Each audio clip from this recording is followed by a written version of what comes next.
Do you remember in the Never Let Him Go where I saw the word Greenwich, but I said Greenwich out loud, and I was like, I'm never going to not think about it. Yeah. The other day, I was walking down the street with Mike, and I just fell, and he was walking, and he didn't notice. Like, I didn't make a sound. Like, I was wearing boots, and there was uneven ground, and I just, like, went down. Like, I just fell, and he was walking, and he, like, turns to look at me, and, like, I'm not there. Like, so now there's another thing that I'm just thinking about. It's Greenwich, and then, like, the feeling of just, like, submitting to falling on the sidewalk. I was just like, well, there she goes. This is it. I am on the sidewalk now. Like, that's totally it. Broke the fall with my wrists, which you're not ever supposed to do. I just, like, uneven concrete, down she goes. You want another moment to shine? Yeah. Jillian Pensavalle. Patrick Hines.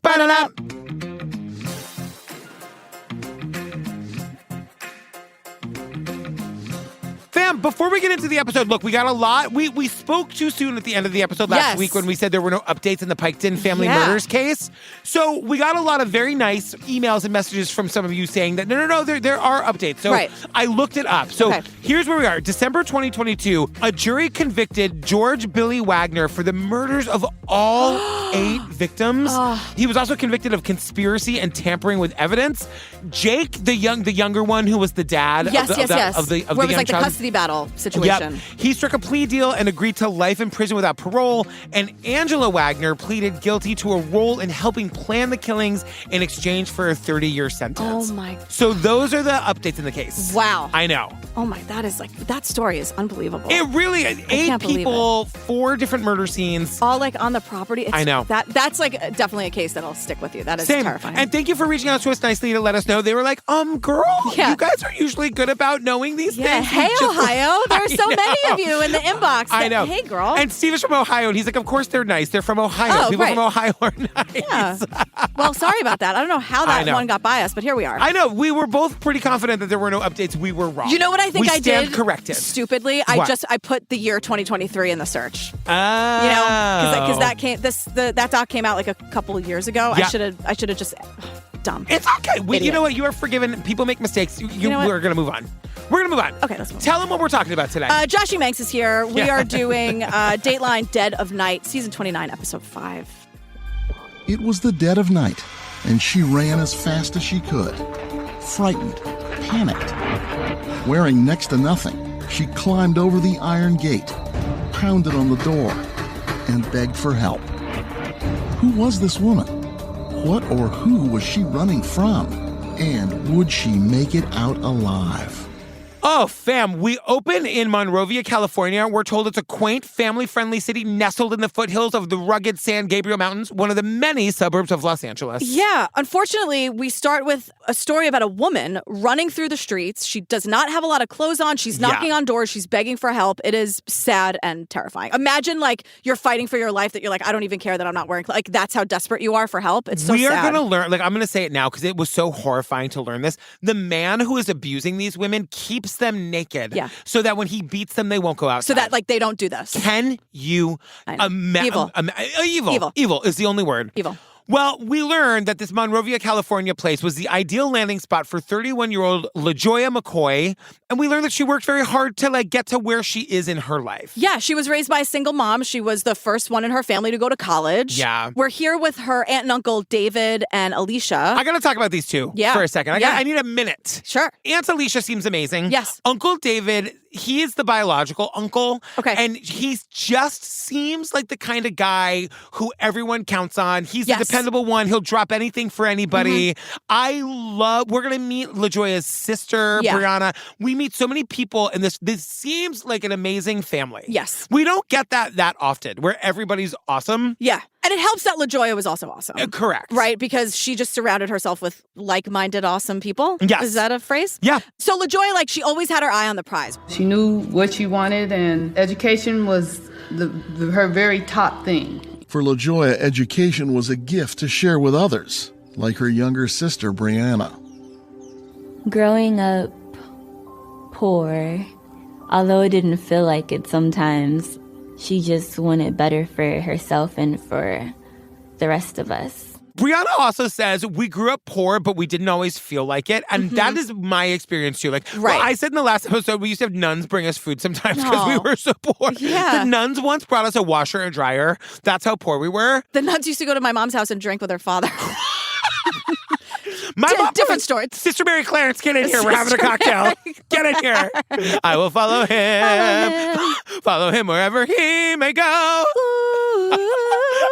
There isn't an Ocean too deep. Too deep. Ocean high I could keep me away. Please. Away from his love. I watch that movie every day. I know. I love him. I love him. I It's a love film him. called Sister And when Act, we go, I'll everybody. follow. Yeah, I mean, holy shit. The nuns were awesome, but the point is, Brianna is saying that LaJoya wanted everybody to have a better life than they actually had, and she was really, really like cared about people. Right.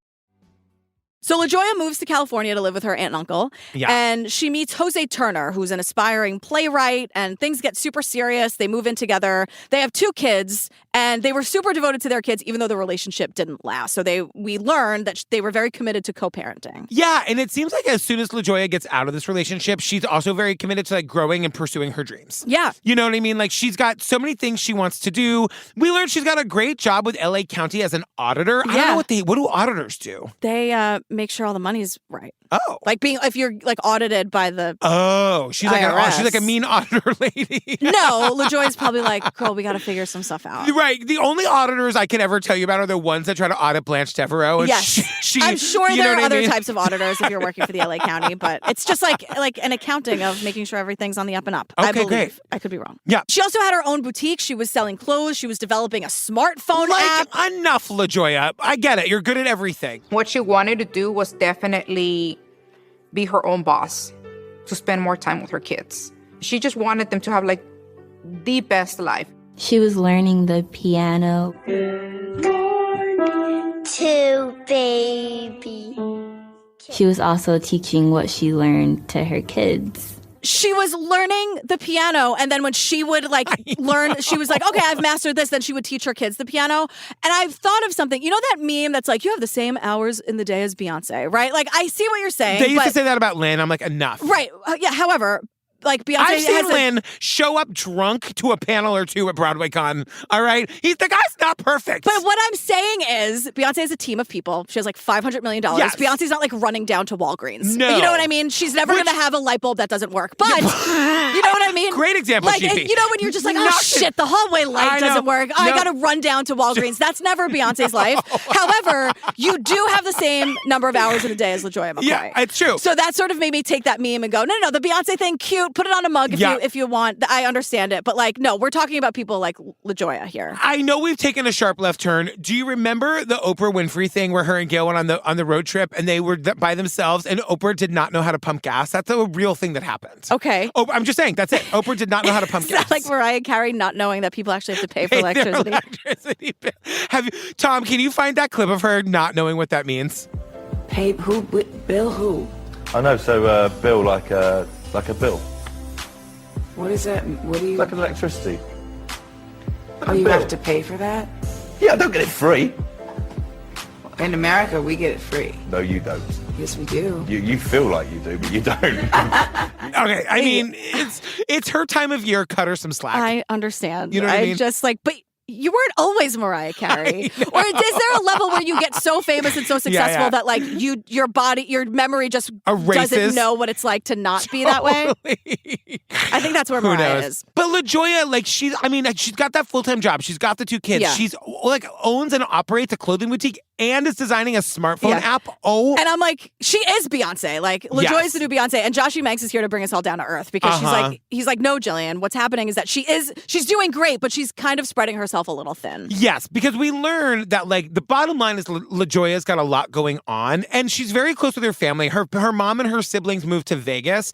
And one day she like calls her mom and is like, yes, I know that me and Jose, the ex-boyfriend, have a good co-parenting relationship, but I need help. Yeah. Can you please send one of my sisters here to help me with the kids? She does not ask the sister. She asks the mom to send one of the sisters. Just send her to me. She's being summoned. Exactly. So the bus that her sister took was an hour late. And when the bus... This is the next day, by the way. Yeah. When the bus shows up an hour late, LaJoya isn't there. And I'm like, oh, no. Yeah. So the sister tells the family, like, immediately. And she calls Uncle David because Right. Uncle David's the guy that'll drop anything for anybody. So she calls Uncle David at work. He's like, I don't know where she is, but I'm like leaving work to come and pick you up. And the first thing I thought of is, where are the kids? I know. If LaJoya is not there, I then know. where are the kids? And Aunt Alicia, who's David's wife, is like, I thought she just lost track of time. And, and we do that. Because like I said, she was juggling the boutique, the work, and I figured, well, maybe, you know what? She lost track of time. And like the reason her sister's there is because she does need help. So maybe she did just lose track of time. Like this really isn't like her to be, whatever. but she's gone for like a couple hours. Uncle David looks at her social media to see if they can get some like clue as to maybe where she is. They see a social media post of her and this guy they've never met. Yeah. And the caption said, he made me breakfast and has a rooftop pool. He's a keeper. To which I said, LaJoya, I see you and I feel seen by you. And her uncle's like, is this guy like a record producer? He goes right 0 to record producer. Because just like he's kind of has this swanky lifestyle, the rooftop pool, and she's writing all these lovey things. And they're like, all right, like, but no one in her family, and she's very close with her family, no one knows who this guy is. And they're also saying maybe he's so rich they just like hopped a flight to somewhere and she just didn't tell anyone. Like, that's all possible. Where are her kids? And this is not the LaJoya. I've known LaJoya for the first 15 minutes, and like I know that she wouldn't just like leave. 1,000,000%. So 2 days go by and there's no sign of LaJoya. And so now it's Friday, June 15th, 2015. And her mom calls the cops. And they say that like these kinds of calls are kind of typical for the police. And the police have to be like, you know that your adult children don't have to call and check in with you. Yeah, right? but can you listen for 2 minutes? I know. Can you also listen to the fact that she's a mother and she's disappeared and this is unlike? Can you just like feign concern? And her mom, her mom's name is Summer, and her mother says, like, we learned on this 911 call that recently LaJoya's tires had been slashed and somebody had been stalking her. Right. And she says this on the phone call. So like, cops, can you care now, please? We also learned that like LaJoya hadn't told many people about the stalking. Right. If it were me, I would tell everybody in my life. I know. But LaJoya's keeping it like close to the vest. Yeah, and I understand why. Because I think when you're in a position like that, you feel crazy. Yes. You feel like this can't really be happening. And I think to say like, I have a stalker, I think someone would think like, well, like there's a lot of ego involved in that. And it's not that. So I would think that I can understand why a woman would be like, this can't be right. Yeah. Like I don't want to. And also if you talk about it now, it's real. Yes. And that's scary. I agree. And so LaJoya's friend Eva is here, and she's saying like Eva was always worried about her. LaJoya had just broken up with Jose when she and Eva became friends. It was a whole new world. She opened up her boutique. She started going to the beach in bikinis. She had gone to Europe. She was going out dancing at night. Eva says LaJoya loved her new freedom and was starting to date again. And so, like, LaJoya was out enjoying life. Yeah, you know what I mean? We learned that she kind of had this new lease on life after she broke up with Jose because she opened this boutique. And Eva uses the example that she was like wearing bikinis to the beach because he was controlling everything she was wearing. So she like, quote, wasn't allowed to do any of that fun stuff and like express her femininity and sexuality or whatever. So then she like took a trip to Europe. She was going out dancing. In short, LaJoya was thriving. She was living her life. She was thriving in her heterosexuality. Yeah, she was like, or whatever. She was dating around. She was in her having fun. LaJoya-ality, as it were. She was doing whatever. But also, like, Eva is like, she was gorgeous, and men were always coming up to her, like, giving them her number.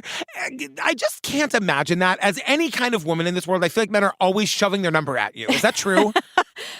Sometimes. Okay. Unless you put out a vibe that you're not interested. I do not want you to know. Can we revisit the time that we were at 5 Napkin Burger and a person who knew you came up to you from behind and like went to give you a kiss on the cheek and you basically grabbed your knife and almost killed him? Well, he grabbed me and like turned me around and tried to kiss me. Yeah, and I was like, this is a gay person, but even still, that is not allowed. Oh, no. It was a friend of mine, and we were like very engaged in conversation. And I'm You like, and me. who is turning me around? I know. And like, I saw you eye your knife. I thought this man was going to be killed. Look, reflexes. That's the like vibe that says, I don't want your goddamn number. Yeah, I'm fine. I have plenty of numbers in my phone. I'm not here to have more numbers, strangers' phone numbers in my phone. I couldn't agree more. You know what I'm saying? Yeah.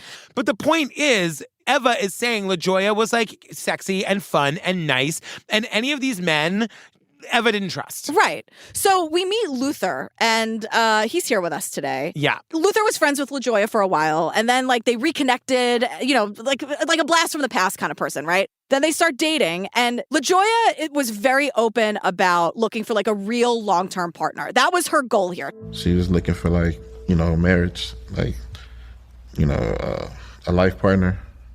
Turned out that wasn't Luther.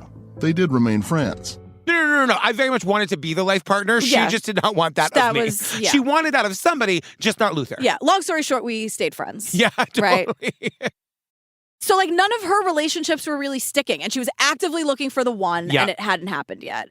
And in addition to all of this, while she's sort of on this journey, LaJoya also is telling her friends that she thinks someone is hacking into her Facebook account and someone is breaking into her house because she'd come home and things would just be like a little bit off, not always where she left them. She just had a feeling. And so, like, your gut always knows, right? But then, like, Eva says, like, no, you're just stressed out. Like, this was the one thing Eva did that I didn't like. She's talking LaJoya out of feeling like someone's breaking into her house. She's like, no, you must be not remembering where you're putting things. Like, no, Eva, like, she's got a stalker. Shit is getting serious. Yeah. So now we're back at the cops showing up to see what's going on because, you know, LaJoya's mom called them. Yeah. And the blinds were drawn at LaJoya's house. This makes me crazy. The doors were locked. And my question is, where are the kids? But also the cops say, I mean, I'm sure the kids are with the dad. They should have joint custody or whatever. But the cops say... Patrol officers found LaJoya's apartment locked and secure. Couldn't find anything suspicious, anything out of the normal. It looked normal. So everything looked normal at the time. So they went ahead and contacted LaJoya's mother and told her nothing seems peculiar and left it at that. We didn't see anything suspicious, so we just turned around and left. And it's like, no, girl, you didn't see anything at all. Right. It is suspicious if you're doing a welfare check on a person that's not been seen in 3 days and the door is locked and the shades are drawn. Like, kick the fucking door in. Right. They see it as, oh, it's locked and secure. Yes. Nothing to see here. But meanwhile, her friends are like, no. Her friends and family just keep calling the cops to keep looking into this. And we hear a lot of it. Yeah. And then, after all of this, the cops go back for a second time. They talk to the neighbors. The neighbors haven't seen anything. Once again, the cops decide there's nothing to see here, nothing out of the ordinary, and they just leave. Nobody has seen this woman in days and days and days. In days. So they finally call the ex, Jose. And he's like, yeah, I saw her last weekend when I dropped the kids off. And then a few days later, I picked the kids up as usual. Like, there's really nothing out of the ordinary. So they've made contact with the ex, this guy, Jose. Right. And so the cops are like, okay. So they call her cell phone provider. Yeah. And they confirm that her phone has been active. So they tell the family to hold off on filing a missing persons report because her phone is active. And I'm like, what? The mom, I mean, at least the way Dateline says it is like the mom decides to wait a few days. And it could just be what I do for a living. But I'm like, the fact that your phone is active near your home and no one can track you down and your doors are locked and your shade, that makes me more suspicious, not less. Right. And no one wants to believe this. Yes. You know, like, I think it's an instinct to say, like, no, I don't want this to be the worst possible scenario. Because then Eva says... She told me that she wanted to, just escape. She found a place like a retreat in Arizona. No cell phones, whatever, meditation and whatnot. I think it's a great idea. I think it's going to help you gather your thoughts. And Eva was like, do you know what? That might be the best idea I've ever heard. You should totally do this. No one needs a nice little reset and being off the grid more than you. I get it, but like, we need to normalize it, making it not normal for you to not let people know when you're going to Arizona for 3 days to go off the grid. I know. You know what I mean? Like, that should never be I don't know. I want everyone to follow their gut a little bit more. And like, everyone's doing the best they can. They're calling the cops. The cops are telling them to calm down. Like, there's nothing to see here. I guess everyone's just like listening to everybody else. But like, somebody kick in that door is all I'm saying. And eventually Eva and their other friend Bernadette, they are realizing exactly that. The more they talk, they're like, no, something is wrong. Like, she definitely wouldn't have done this. Because Bernadette is here, and this is important to say. Like, earlier in the week, Bernadette and LaJoya had gone to a happy hour, and LaJoya had talked to her about, like, she was going to close the boutique due to, like, financial constraints, and this big win of having this boutique was now going to go away. Yeah. So, like, everyone is kind of saying, also, LaJoya is the kind of person who, like, when she's got shit going on, she can kind of isolate and sort of go off the grid, which I guess is fine. But like, no one has seen her in days. She hasn't been texting. She hasn't been calling anybody, but we know her phone is in service and like around. Right. There's just a lot of red flags. And I know we always say we have all the information because we're watching the documentary. Sure. It seems like everyone in the story has a piece of the story and they're not all connecting the dots. But like, to me, there's a lot of red flags here. Yeah. So LaJoya's brother calls that guy Luther, the friend who like wanted to be more the friends. And LaJoya's like, I definitely want a long-term boyfriend, just not you. Yeah, but like, hey, let's be friends. But let's totally be friends. God, I lived that life. That was my life until I met Steve. When anybody likes to be my long-term partner, thank you. That's a hard pass. Yeah, I mean, we can be, but in like a super friendly way. Yeah, I got lots of those. Thank you. But Luther is now nervous, and Luther goes by the house. He goes by LaJoya's apartment basically to see if her car is there. He sees that her car isn't there, but then does nothing about it, which I'm like, okay. Yeah, I mean, or did he like call someone? No, he didn't. They pointedly say like he goes to look for the car, doesn't see the car, then he's like, oh, that's weird, and then goes back to his day. All right, well, a mother's intuition is never wrong. Yeah. Because a week goes by and LaJoya's mom is like, okay, I've had it. So she calls the cops, and finally, this time, they just break their way into the apartment. I went in through the window. I yelled who I was, yelled for LaJoya. No answer. Nobody was inside. Then they looked in the main bedroom, where it didn't look normal at all. I noticed that there's blood stains on the carpet. I then noticed blood stains on the mattress and blood spatter on the wall. Everything looks fine until it doesn't. Yeah. And they go into LaJoya's bedroom, and it's really like a harrowing scene. There's blood everywhere. There's blood on the bed, on the carpet, on the mattress. The bedding is gone. Yeah, that is like the biggest red flag. Yeah, LaJoya is gone. And I'm like, somebody better run to Jose's house and check on those kids now. I know. Now. And Joshy cuts right to the chase, and he says to Chad, the cop, you've been doing this a long time. Like, what are the odds this missing person is still alive? And Chad is like, well, we'd like to think they are. But Chad is saying, like, the missing bedding is obvious that the person used the bedding to transport the person, whether they were unconscious or dead. Right. But definitely, like, things are not looking good. Yeah. And the kids' room was a total mess. Like, drawers taken out, clothes on the floor. Also, LaJoya's car is gone, her purse is gone, and her phone, all those things are missing. They say that it looks staged, that like the kids' room being a mess. Yeah, but it also smells like bleach. Right. So come on, everyone. I'm like, okay, so they staged it to look like a robbery, but where is she? Right. If that's the theory, right? Then like, where is she? But we have some camera footage, everybody. So they learned that the neighbor across the street had been dealing with some like petty theft problems. So they put up a motion camera, and I'm like, so a person just kept coming back to steal shit? I have questions about what's happening. Maybe they're a person who orders a lot of stuff on Amazon. You know what I mean? Oh, maybe. And like the thievery of the Amazon packages, that's like a real epidemic. Also, everyone be careful, because now that it's the holiday season and everyone's buying presents, like there's always these stories about people's presents being stolen off their front doors. Like, everyone just be careful. You're so offended by it. It's Christmas. People want to give gifts to people that they love. People really thought about a gift that they want to give someone. That'll make them happy. Yes. And now it's stolen. How about, and you don't care about the thing you stole. That was for Patrick. That was for Mike. I love the TikToks of the people who like make the glitter bombs and then they stage them as fake Amazon boxes. And people steal them thinking they're presents, and then it blows up in their car. Yeah. And it's not only glitter bombs, it's like also fart spray. And you know what, thief? You had it coming. Yeah, and I do have to say, the glitter sticks around longer than the fart smell. I know. Like, yes, that's true. That glitter isn't going anywhere. Absolutely not. But the cops are very excited because they say that the camera is pointed right at LaJoya's door. Yeah. Brown watched that video for hours. I keep playing it over and over, hoping to see her being carried out of that apartment. That's what he wanted to see, but it wasn't there. Her door is too far away for the motion to activate the camera. The door is too far away, and it like somebody coming in or out of her apartment wouldn't have triggered the motion sensor. Right. So at one point, the cop's like, I just needed a cat to walk by. Yeah. I just needed someone to walk by, and that didn't happen. So even though, I mean, it's so wild. There's a camera pointed right at the door where this woman is missing, I know. But there's nothing. Yeah. So the cops put out a bulletin for her car, right? It's a silver Camry. And a few hours later, a cop finds it. Like, it's pretty close to her apartment. Yeah, it's a few blocks away. They say a parking ticket had been wedged in the door, like it's been there a while. Yeah. And the windows are tinted, but they look inside and they see LaJoya's body on the passenger side under a blanket with a ligature mark around her neck. Right. So whoever killed her put her in the car in the passenger seat. And like drove her to this location so close to her. Yeah.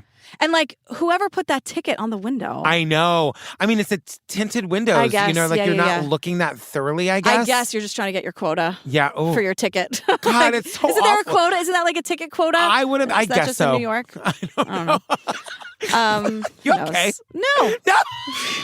Yes. But I remember hearing, like, growing up, like, oh, yeah, I got to meet your quota. Yeah. Like, we got to put another quarter in the meter before we get, like, a ticket or whatever. Quarter in the meter. You know. Welcome to the 60s. You know, like, back in those days, it was a quarter. The news spreads quickly that her body's been found, and pretty quickly there's a candlelight vigil outside her apartment. Her sister Brianna is like sobbing, saying she just felt like her world ended. Her aunt or uncle are in disbelief, but also like Aunt Alicia's all of us because she's like, she's a mother. She's a sister. She's a daughter. who would want to do this to her? I just couldn't understand it.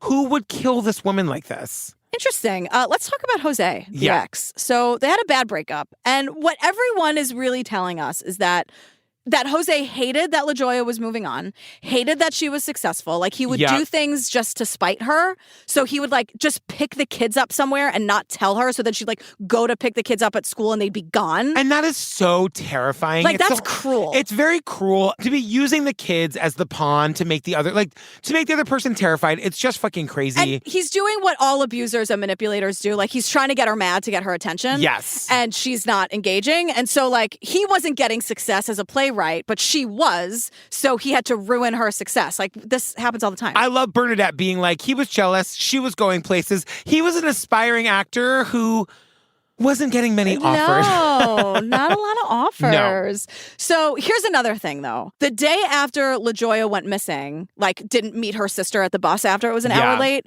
Jose showed up to her aunt and uncle's house with the kids. Right. Just to, like, hang out. Yeah. He didn't ask about LaJoya. He was just like... And this is the stay stupid of it all. Like, he's expressing no concern over where she is or what had happened to her. And, like, Uncle David is like, you didn't want to ask what's going on and with no LaJoya? Phone call before you drop by. I know how that offends you. He probably came empty-handed too. You know what I mean? Not a plate of cookies or a flower in sight. Like one rainbow cookie, like a single rainbow cookie. It is also rainbow cookie season. You know what? It's always rainbow cookie season. Just ask Daisy, she'll tell you. Like, they're so good. I know. So they're like, okay, interesting. So when the cops try to talk to Jose for a second time, Mr. Turner said, I'm going to stop answering any questions and you can talk to my lawyer. That's got to make everybody sit up a little taller in the saddle. That's a red flag for us, yes. Oh, that's a major red flag. Look, look. I know. I get it. Yeah. I understand. This guy did it, obviously. Like, we're all, you don't have to be Columbo to put two and two together. Yeah. But I will take every opportunity to say it, like, always get a lawyer. So don't, like, this is what I think when Dateline becomes irresponsible, or 2020, when they don't just say, like, no, it's a red flag that he did maybe because, but it's, like, not a red flag to call a lawyer. Right. It's never a red flag to call a lawyer. You're saying that because we have all the information now and we know that we all hate Jose. Especially when you are, like, the ex, you know what I mean? Like, of course you're going to be the first person everyone's going to look at. But Dateline, don't associate calling a lawyer with a red flag. I know. We're not doing that anymore. Stop it. And in a way, because it's always the cops that are like, I don't know, he called a lawyer and we couldn't trust him. I feel like that, but that's like the message the cops are trying to get out there, that if you call a lawyer, you're going to be untrustworthy to me. So if this ever happens to you, don't. False. I know. Oh, you always have every right to ask for a lawyer, and keep your mouth shut. Don't ask for a lawyer and keep talking. You shut up. You shut up. Shut your mouth. Although if you ask for a lawyer and keep talking, they can't use any of that shit against you. So maybe that's the better plan. I would advise. I'm not a lawyer by any stretch. I am. I went to law But I follow school. a couple on TikTok, and I've learned just keep your mouth shut. Just shut up. Say one word, have that word be lawyer. Yes. And then be quiet. And then sit quietly. I'm sorry to be, like, aggressive about it, but you'll thank me later. It's true.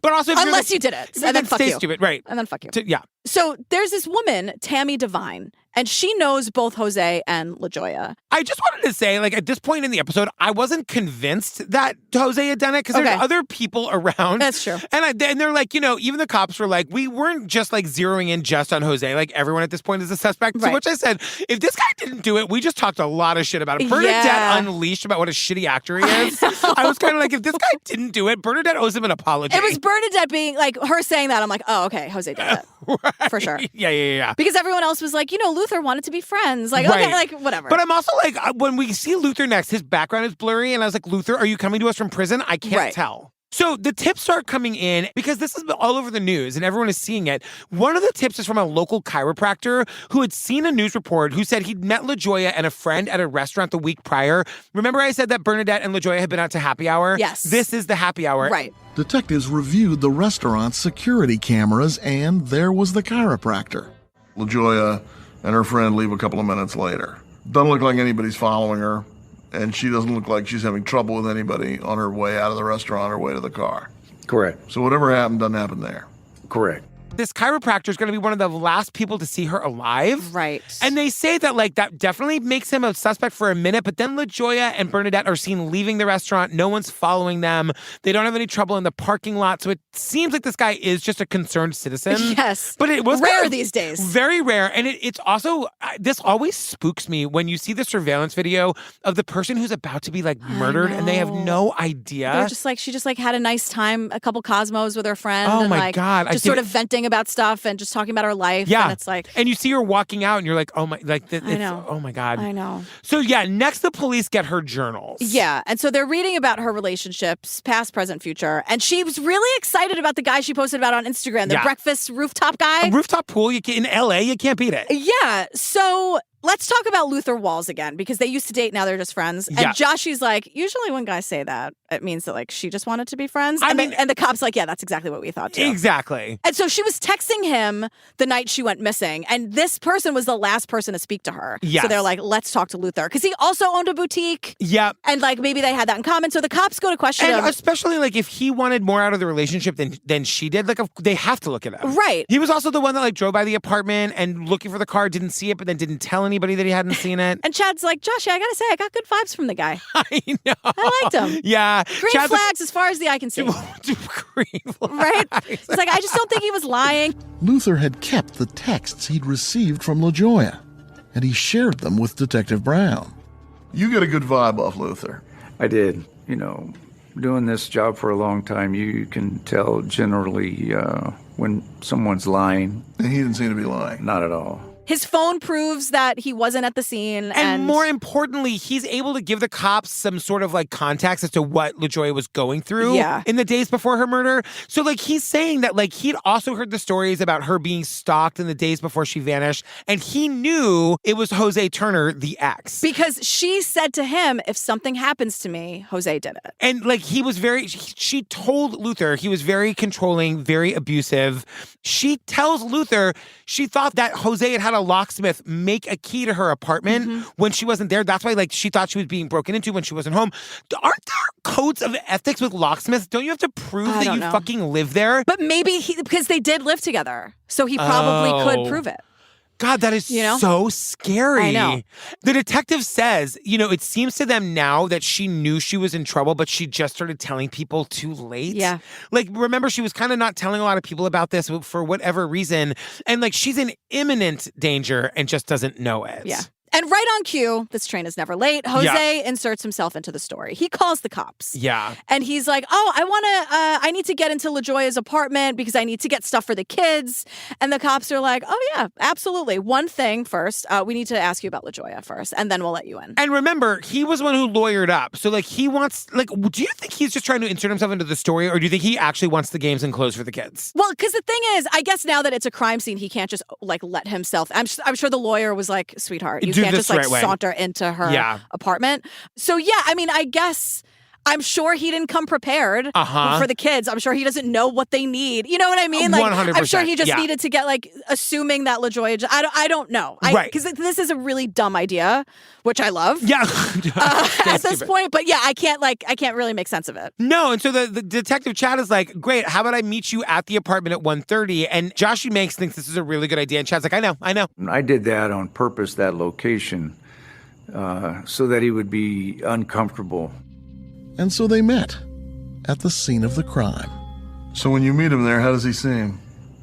Like a suspect. I wanted to take him to, like, the scene of the crime. Right. So he would be uncomfortable. And Jose doesn't want to do it at first, but eventually they convince him to do it. Which is kind of wild. It's like, why would you, I don't understand. Like, why would you agree to this if you've lawyered up and you've refused to answer any more questions, but now you're suddenly meeting with the cops without your attorney? Do you want to get caught? And, like, is this a good attorney? I mean, right. The numbers don't lie. They can't all be great. That's true. Do you know what I mean? Like, there's got to be a bad one every once in a while. Easily have found this guy at Patrick Hines and Associates. Right. You know Yeah, you know what? Go. It's fine. Yeah. You got to get the games and the clothes. Go. Yeah, it's fine. No, it's totally Yeah. fine. Like, oh, okay. Yeah. Because he gets to the house, which is the scene of this horrible murder, and they immediately present him with a search warrant for his DNA. And the cops are like, and another thing, Jose, now that we're here, why aren't you asking about the investigation? Like, this feels very routine for you. Like, we're just unlocking the door so you can get stuff for the kids. Like, don't you care? And Jose's like, And yes, yeah. He said, how's the Now investigation? that you bring it up, I do. Yeah, he's like, well, do you have a suspect? And I said, yes. And he said, who? And I said, you. and Jose goes, who? And the cops go, you. Chad loved that. I know. Chad tells that every Thanksgiving. Oh, is Chad telling that you story? Is he telling again? the you story? Yeah. Wouldn't be Christmas without Chad telling the you story. The you story. You know? Oh, is he in there? He's telling that you story again. Oh, God. So they sent Jose's DNA off for testing, and everyone just waits and mourns. And of course, Jose shows up to the fucking funeral. The family is just like, everyone knows this guy did it, and it's just like a ticking clock. I know. And if you're Jose, wouldn't you be scared to death now that you've given your DNA? Like, it's just a matter of time. Right. But I think, and again, I've never been in this situation, thank God. But I think you have to be panicking. Yes. So I think he's not thinking rationally. He's not like, oh, cooler heads will prevail. Let me take a breath. He has a shitty lawyer, clearly. Or he's just not listening to the lawyer. Yep. And I think he's trying to say, like, well, it'll be good optics if I go to the funeral. Like, I don't think he's really thinking about it. Can you imagine not going to... Right. It's like the least bad option at this point, I guess. So I just can't imagine you're thinking with a clear head. No. After you've done this horrible, horrible thing. And I mean, also, like, it doesn't seem like he knew what he was doing when he did the crime. So, No. like his DNA must be everywhere. Like, he must just know it's just a matter of time. And then I'm like, are you looking at your kids? Are you thinking about the people who kill their spouse, who are the parent of their kid, and then aren't even thinking about orphaning the children every single time? It's so selfish. It's so many things, but it really is like you're just not thinking about anything else. So now we're jumping to Pasadena, California, April 2013. It's 2 a.m. This is like the moment from the beginning of the episode. Right, the woman frantically running around and knocking on doors. So Uncle David and Aunt Alicia, they say they're jolted awake. Someone is pounding on the front door, screaming Uncle David. He gets to the door. It's LaJoya, half naked and sobbing. On their doorstep. And Uncle David says right away he knew this had to do with Jose Turner. And he tells us, like, this woman was so scared. I've never in my life seen her that way. And for her to come the way she did, I mean, I have a wall that's probably 3 feet tall in front of that apartment building. And then it has the cast iron rods with points on the tip. She jumped over that to get to my place, to get away from him. She was desperate for safety. It's so fucking sad. And she tells them, I got in this horrible fight with Jose. He flipped out about something minuscule, I'm sure, but he got violent with her. He choked her. She hit him. Yeah. She gets away. She runs. She hops the fence, and she never looked back. Yeah. So after we learn about the story, then we cut to the present, and we learn, guess what? The DNA comes back, and the DNA under LaJoya's fingernails is a match for that piece of shit, Jose. They say it's close enough of a match to make an arrest. I was like, Dateline, give me a little more, girl. Yeah. What do you mean it's close? What does close enough mean? Yeah, it's one of those things where it's like, it's either you or there's a 1 billion% chance it's not. Or you know what I mean? This was one of those where it seemed like normally it's a 1 in 1 billion chance that it's not you. This felt more like 1 in 100,000. It definitely felt a little bit less sure than it's definitely him. Yeah. I'm not really in the business of giving Jose the benefit of the doubt, which I know makes me a total hypocrite. Where I half the time I'm just like, justice, ask for a lawyer. DNA is important, and then I'm like, no, fuck you, Jose. No, fuck you, Jose. You're the guy. Because we learned about Adrian, who is Jose's ex-girlfriend. And she comes forward and confirms that he's a fucking monster. She came forward when she learned Jose had been arrested. Detective Brown recorded her interview. He beat me so bad, I ran out the house naked. You see, he kept me naked. I had to stay naked, that way you don't go out the house. For Adrian, LaJoya's story was like a bad memory. Basically, everything that had happened to LaJoya had happened to her. And this is where we learned that he would keep her naked in the house as a way for her to not leave. And we hear a recording of it. She says, when we were in public, he was sweet and mannered. Everyone loved him. When we get home, he'd be a monster. She's crying. She's terrified now, all these years later, telling the story. Yeah, and he would keep the women naked, so that when he would beat them, they couldn't run outside. But exactly what LaJoya did, Adrian did, because she ran out of the house naked to save herself. Yeah. So, holy shit.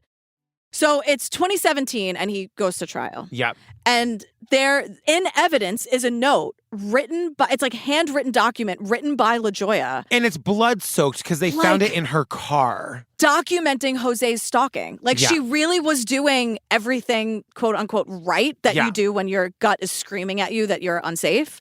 So, and she was telling people she was scared. Like she had, there's evidence of stalking. Adrian, the ex-girlfriend, comes forward. The DNA under the fingernails.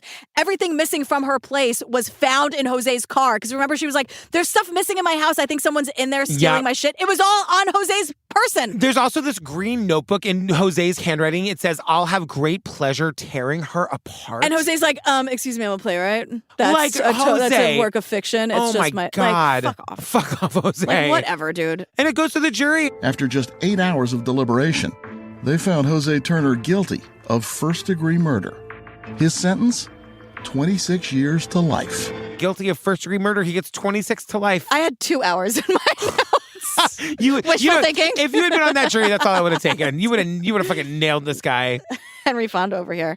That's a 12 Angry Men reference, everyone. Sometimes we forget that you're a 69-year-old gay man. But then you remind us, and it's a beautiful thing. You know? Like, did you guys see the Eras Tour movie and Taylor Swift? But we learn in the end that LaJoya's aunt and uncle adopt the kids, and we learn, like, Hosea told the kids that their mom had just abandoned them. Mm-hmm. And so, like, David and Alicia have to sort of slowly tell the kids the truth about, like, what happened to their parents. And it also ends with, like, a prosecutor talking about, like, why people who are abused don't press charges. Yes. Like, when he choked her or when she ran out of the house. And, like, because that's the time she's most likely to get killed by him. Like, obviously, like, we go through this a lot, but I did like that Dateline made sure that we sort of end with that because, like, people might be thinking and I'm not making a joke, like, if this is their first episode of Dateline and don't know that this is the most dangerous time for a woman to actually press charges, like, that's the last thing she wants to do because she's so terrified. So I was like, oh, okay, good job, Dateline. Thanks for nailing one thing, Dateline. Thank you so much. But then I was like, oh, let's just fucking burn it all down because everything's terrifying. Right. So it was a roller coaster. Way to end on a low note, GP. I know, Thank you sorry. so much. Oh my goodness, girl. We did, what's it called? This is Dead of Night on Dateline, but it's the story of LaJoya McCoy. I want to keep saying In the Heat of the Night, which apparently is a movie that you love. They call me Mr. Tibbs. It's so good. If you had to get to the movie theater to see it, but we didn't live in a time of Uber, what would you say when the car arrives? The jalape's here. Probably because I'm an old person. No, Gab's here. Gab's here. Gab's here. Fam, join us over there on the Patreon. We got over 400 full ad-free bonus episodes for you to download and binge right this second. Yeah. We are right now wrapping up Never Let Him Go about the murder of Scott Johnson in Australia, a gay man that took 30 years to figure out what happened. Yeah, and we're about to start Manifesto of a Serial Killer. Yeah, what is that about? It is like it's about it's not the same thing, but it's a sister of a victim who's just like trying to get to the bottom of what happened to her brother, but in doing so finds an actual manifesto of a serial killer. Oh my God. And like a bunker and all of this horrible. Is it like a known serial killer that we've like heard of? It's Charles Ng and Richard Lake. Those are the two evil people at the front of this. Wow. Yeah. You want to know what we're doing next? Oh yeah, what are we doing next? We're doing Catching the Craigslist Killer on Hulu. Oh my goodness. Fuck everybody, honestly. Like, where was I just reading about? They were mentioning the Craigslist killer in an episode that we did recently. I think there are several, which again, burn it all down. Oh God. Yeah, I don't think he's the only person to use Craigslist to do evil When things. I was in college in Boston, there was a Craigslist killer, I remember. God. It was awful. Can we burn it all down yet? I need we need to turn it off and turn it back on. We need a nice reset. Just blow into it like a Nintendo. Yes, exactly right. Exactly. Was it just me or did everybody do that? Everyone did that. Okay. Did it make any difference? No. I did it like with my AirPods today because they weren't working. It's always like just blow into it. Yeah. All right, well, we love you, fam, and we will see you soon. Yeah, we love you. See you later. All right, bye. Bye. 1 murder and 3 robberies in 7 days. And the main suspect was the last person you'd ever consider. Nobody recognized this young man as a potential killer. Who would have thought? Nobody thought. And that's why it's fascinating. Police said it was all done by a medical student named Philip Markoff. There are really 2 Philip Markoffs. The image he presented to the world was that of a successful medical student about to get married. I mean, he had everything that you would think he would want. How does a seemingly bright young medical student turn from that into the monster that became known as the Craigslist killer will be a mystery, I think, to all of us. Now, for the first time on television, the men who tracked down the Craigslist killer tell the whole story. One of his victims opens up about her experience. And former friends and experts in criminal behavior try to answer the question, who was the real Philip Markoff?